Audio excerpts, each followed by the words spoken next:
কবরের জীবনটা আসল জীবন। বিশ্বনবী দোয়া করতেন, আল্লাহুম্মা ইন্না নাউযু বিকা মিন আযাবিল কবর।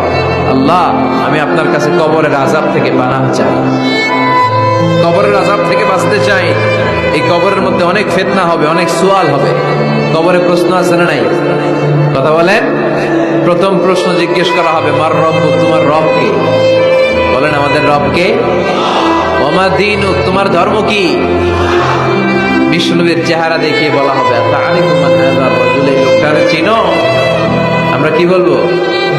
আমরা চিনি, উনি আমাদের প্রিয় রাসূল মুহাম্মদুর রাসূলুল্লাহ সাল্লাল্লাহু আলাইহি ওয়াসাল্লাম।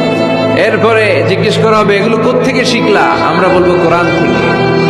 ফায়ুফসাহু লাহু কবরুহু ৭০ যিরাআন, সুন্দর সুন্দর উত্তর করতে পারলে আপনার কবরটারে ৭০ হাত লম্বা করে দেয়া হবে। ইফতাহু লাহু বাবুন ইলাল জান্নাহ, জান্নাতের দিকে একটা দরজা লাগিয়ে